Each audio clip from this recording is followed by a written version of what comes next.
Latest எபிசோடுகளை விளம்பரங்களே இல்லாமல் காணுங்கள். கால்லாம் விழ வேண்டாமா? இனிமே இப்படி நடந்துக்க மாட்டேன்னு சொன்னாலே போதும். பொண்டாட்டிய கண் கலங்காம கண்ணுக்கு கண்ணா வச்சு பாத்துக்கணும்னு எல்லாம் தாலி கட்டும் போதே அவனுக்கு சொல்லி இருப்பாங்கம்மா.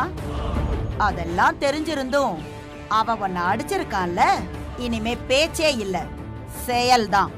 மன்னிப்பு கேட்கட்டும்.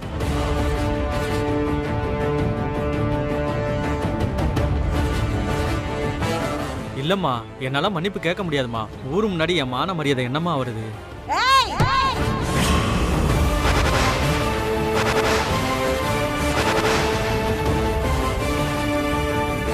மரியாதைன்னா என்ன? மீச வச்ச ஆம்பளைக்கு மட்டும் தானே நினைச்சிட்டு இருக்கியா? ஓ ஆம்பளத்தனத்தை இங்க வந்து காட்டாத.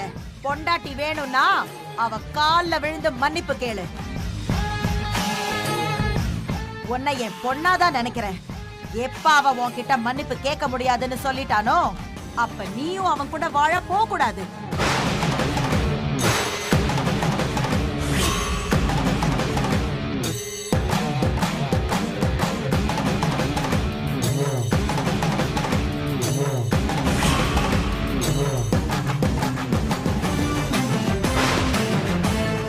சபாஷ்.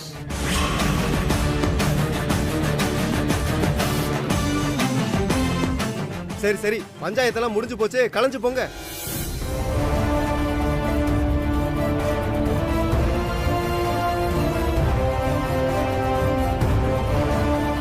ஏமா, இப்ப போன அம்மாவை பார்க்க முடியுமா? பார்க்கலாமா, போங்க. என்னம்மா, 2 பேரையும் ஒண்ணு சேர்த்து வைப்பீங்கன்னு பார்த்தா இப்படி பிரிச்சு வச்சிட்டீங்களே. அவன் பொண்டாட்டி கால்ல விழுந்து மன்னிப்பு கேட்காத வரைக்கும் அவங்க 2 பேரையும் சேர்ந்து வாழ விட மாட்டேன்.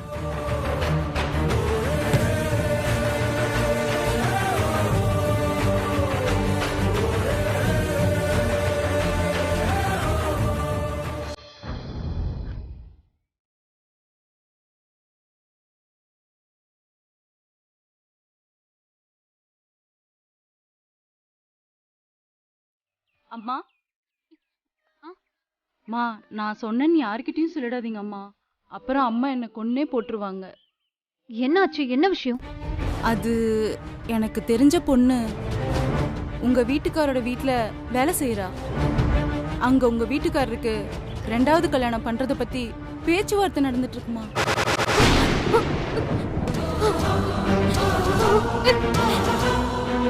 இந்த விஷயம் தெரிஞ்ச பிறகு என்னால உங்ககிட்ட சொல்லாம இருக்க முடியலம்மா.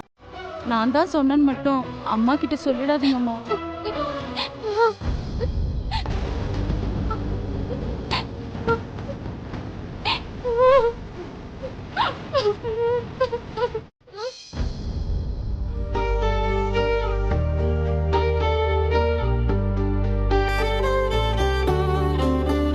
வட்டிக்கு பணம் வாங்க அம்மாவை பார்க்கணும். அதுக்கு தாமா நாங்களும் நிக்கிறோம். கூட்டமா நிக்காம கொஞ்சம் வரிசையில நில்லுங்க.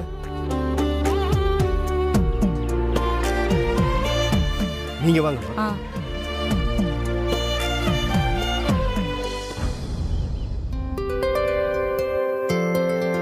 அம்மா என்கிட்ட சொல்லிருந்தாங்கன்னா நானே வண்டியில கொண்டு போய் விட்டுருப்பேன்லக்கா. அது திடீர்னு சாந்தாக்கா வந்தாங்களா, யாரோ தெரிஞ்சவங்களுக்கு பிரச்சனைன்னு கூப்பிட்டாங்களா, அப்படியே ஆட்டோல ஏறி கிளம்பி போயிட்டாங்க. ஆட்டோல போனாங்களா? ஆட்டோ சத்தமே கேட்கலையே. இதோ பாரு, ரொம்ப நேரம் உட்கார்ந்துட்டு இருக்காரு 4 பார்சலுக்காக. கட்டிக்கிட்டு தானே இருக்கேன்.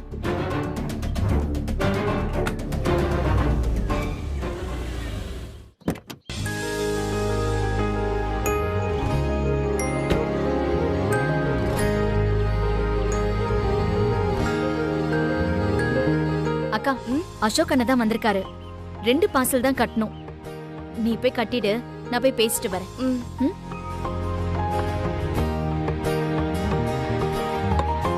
ஹாய்னா. ஹாய்மா. வாண்ணா, டிஃபன் சாப்பிடலாம். இல்ல சக்தி, பரவாயில்ல. ஆக்சுவலா எனக்கு டைம் இல்ல, நான் கொஞ்சம் அர்ஜென்ட்டா கிளம்பணும். நீ ஃபோன் பண்ணி தான் வந்தேன். என்னாச்சு சக்தி?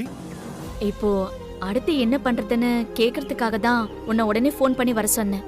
அம்மாவும் வெளியில போயிருக்காங்க, அதான் தைரியமா உன்னை நான் வர சொன்னேன். அவங்களால இந்த இடத்த நம்ம கிட்ட இருந்து எடுத்துக்கவே முடியாது.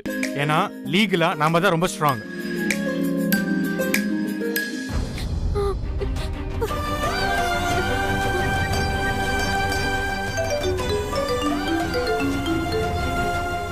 சக்தி சரண்யா தான்.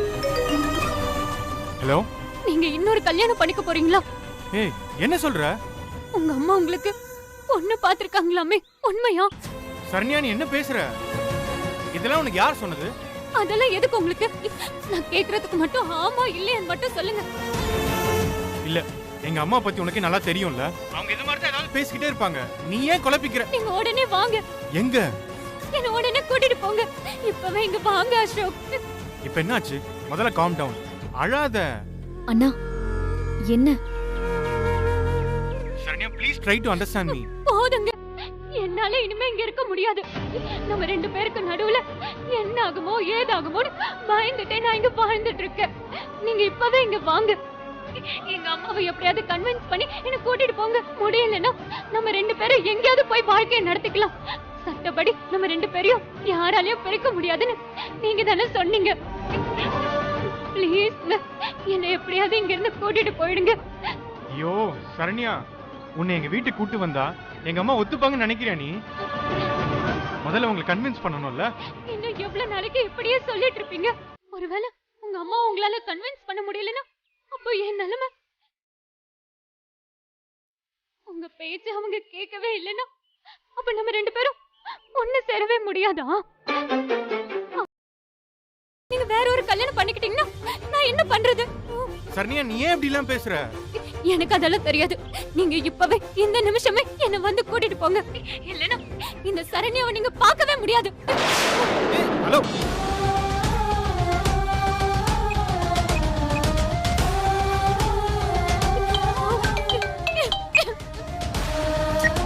அண்ணா என்னாச்சு? அழுதுட்டு இருக்கா. நான் இப்பயே போய் அவளை கூட்டிட்டு வரணுமா?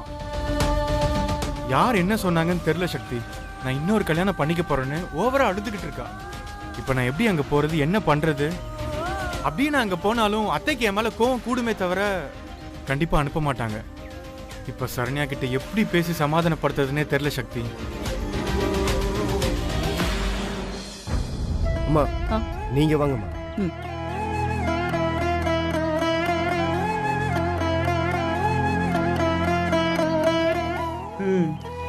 சரி ஐயா உள்ள வாங்கம்மா.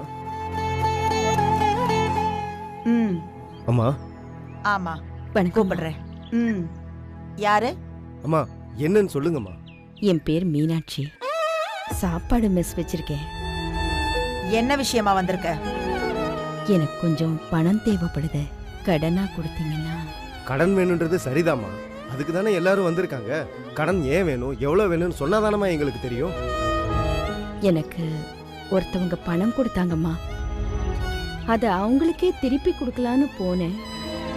வழியில ஒருத்தன் வந்து பணத்தை எப்படி எடுத்தான்னு கூட தெரியலம்மா. அப்படியே திருடிட்டு போயிட்டாமா.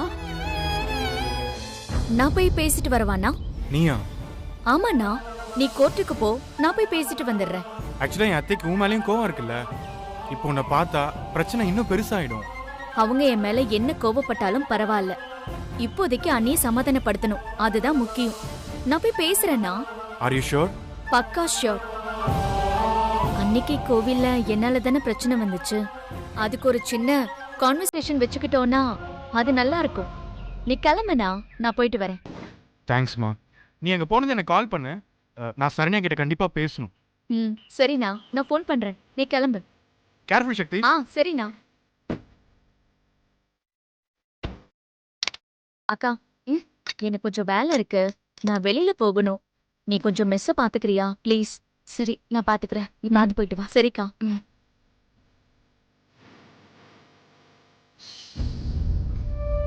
அம்மா விஷயத்த சொல்லுங்கம்மா. பணம் தான் இப்படி திருடு போயிடுச்சே. பணத்தை கொடுத்தவங்க இப்ப பிரச்சனை பண்றாங்க.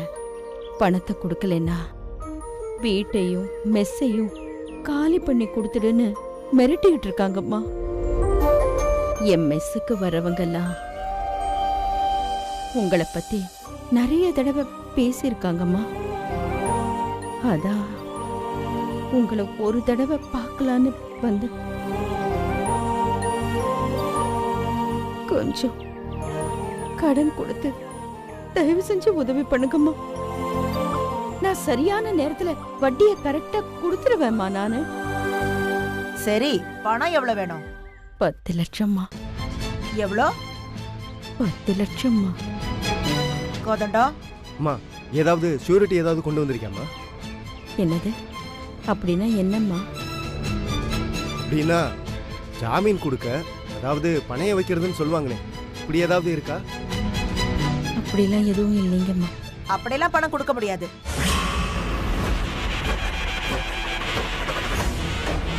உனக்கு கடன் கொடுக்க முடியாதுமா, நீ கிளம்பலாம்.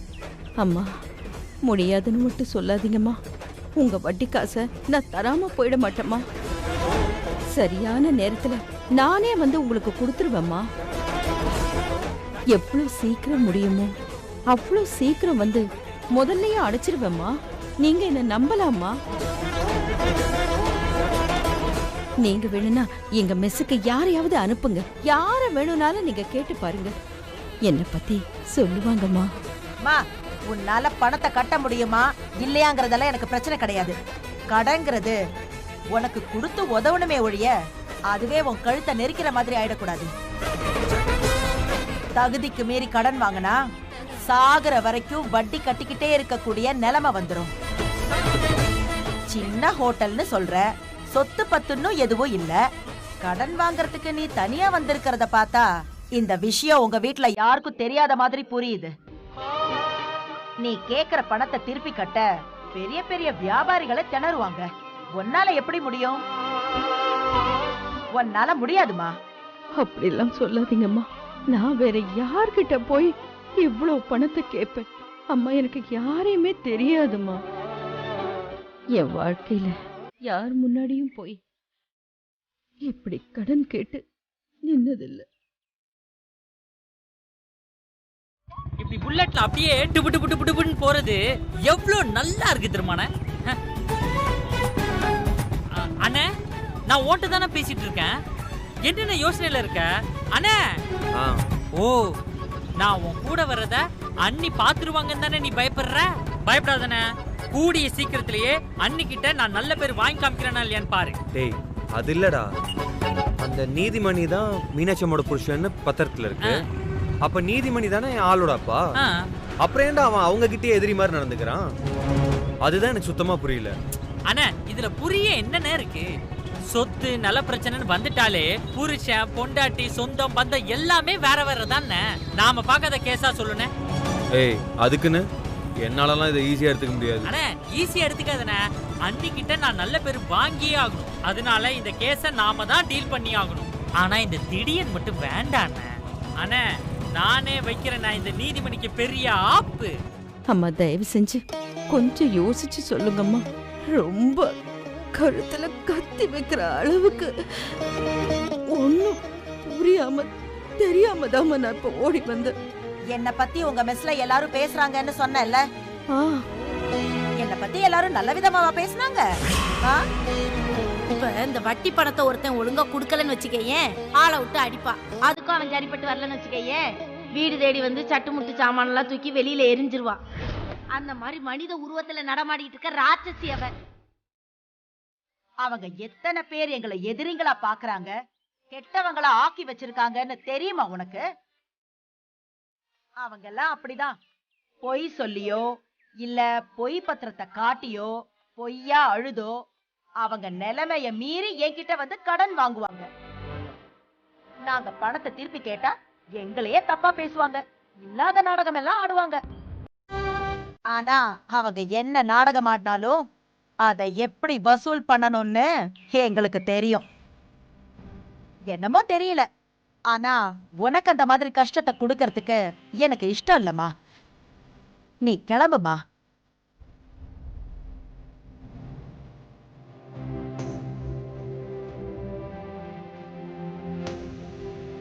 அம்மா, திரும்ப திரும்ப உங்களுக்கு நெருக்கடி கொடுக்கிறேனேன்னு நினைச்சிடாதீங்கம்மா.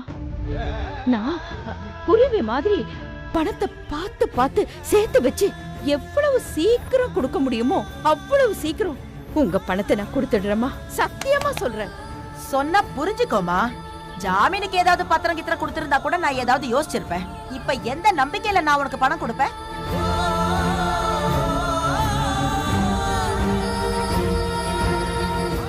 கோதண்டம்? அம்மா இவ்வளவு சொல்றாங்கல்ல, கிளம்புங்கம்மா. உங்களுக்கு தெரிஞ்ச யாராவது இருப்பாங்கல்ல, அவங்ககிட்ட போய் கேட்டு பாருங்கம்மா. நீங்க முதல்ல கிளம்புங்கம்மா.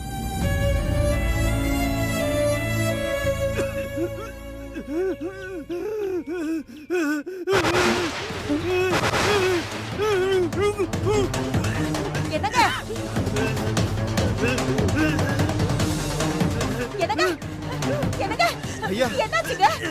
கோதண்டம், அம்மா. டாக்டருக்கு போன போடு. சரிங்கம்மா. ஐயா, வெற்றி வெற்றி. அம்மா இருங்கம்மா, இருங்க, பயப்படாதீங்க. இத பாருங்க அம்மா, அவர் வாயில ஒரு ஓரமா பருக்க இருக்கு பாருங்க. என்னங்க அப்படின்னா தொண்டையில பருக்க சிக்கிடுச்சு. அதான் அம்மா, நீ போய் ஒரு சொம்புல தண்ணி ஊத்தி கலங்க. சீக்கிரமா வாமா. வாங்க ஐயா. ஐயா ஐயா, கொஞ்சம் பொறுத்துக்குங்க ஐயா, கொஞ்சம் பொறுத்துக்குங்க. அம்மா சீக்கிரம் வாமா. வா வா வா வா, கொண்டா ஐயா. காட்டுங்க.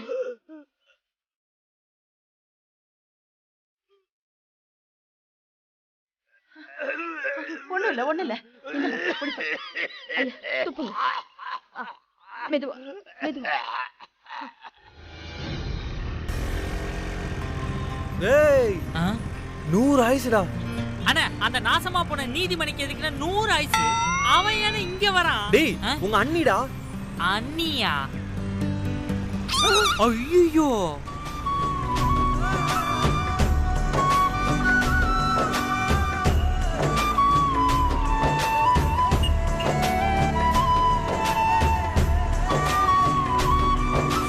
அப்பா தப்பிச்சேன். அண்ணா, இன்னும் என்ன நின்னுட்டே இருக்க? கிளம்பு, நான் போலாம். இதோ இதுக்கு தானே உன்னை கூட வச்சிருக்கிறது இல்ல. இதுவே இந்த இடத்துல திடீர்னு இருந்திருந்தா போங்கண்ணே, போய் அண்ணியை ஃபாலோ பண்ணுங்கன்னு சொல்லியிருப்பான்டா. அவனுக்கு என்ன தெரியும் தாடி ஒட்டுமிச வைக்கிற கஷ்டம்லாம். அண்ணே, எங்கட போற? ஃபாலோ பண்ணு முடிவே பண்ணிட்டியா? நான் மறந்துக்கிறேன்.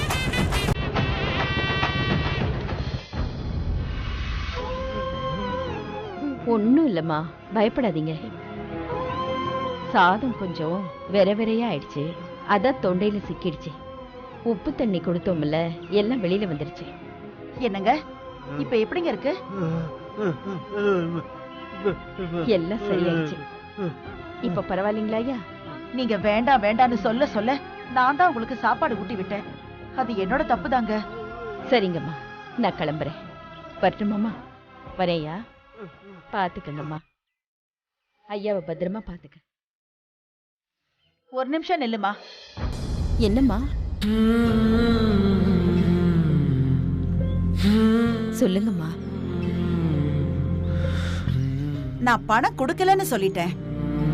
இதெல்லாம் நமக்கு எதுக்குன்னு நீ பாட்டுக்கு கிளம்பி போயிருக்கலாம். ஆனா நீ அப்படி பண்ணல. தேவையான நேரத்துல எனக்கு உதவி செஞ்சிருக்க. இந்த கடனை நான் எப்படி தீர்க்க போறேன்னு எனக்கு தெரியல மீனாட்சி. ஐயோ, என்னம்மா நீங்க பெரிய பெரிய வார்த்தையெல்லாம் பேசுறீங்க. நீங்க எனக்கு கடன் கொடுக்க மாட்டேன்னு சொல்லவே இல்லையே. கடன் கொடுத்தா நான் கஷ்டப்படுவேன்னு தானே சொன்னீங்க. அதுவும் சரிதானேம்மா. ஆனா அம்மா, நீங்க சொன்னதுல ஒரு நியாயம் இருக்கு. எனக்கு கடன் வாங்கி பழக்கமே இல்லம்மா. வட்டிக்கு கடன் கொடுக்கறவங்களோட நினைப்பும் நீங்க சொல்றதும் உண்மைதான். நான் திருப்பி கொடுப்பேனா இல்லையான்னு சந்தேகம் இருக்கத்தானே செய்யும். அதுக்காக என் கண்ணு முன்னாடி ஒருத்தர் இப்படி கஷ்டப்படும் போது நான் எப்படிமா சும்மா போறது? எனக்கு ஒருவேளை ஒரு அண்ணன் இருந்தா நான் இப்படித்தான் விட்டுட்டு போயிடுவேனா கஷ்டப்பட? என்னமோ தெரியல, அவரை பார்த்தா எனக்கு ஒரு அண்ணன் மாதிரி தோணுச்சு.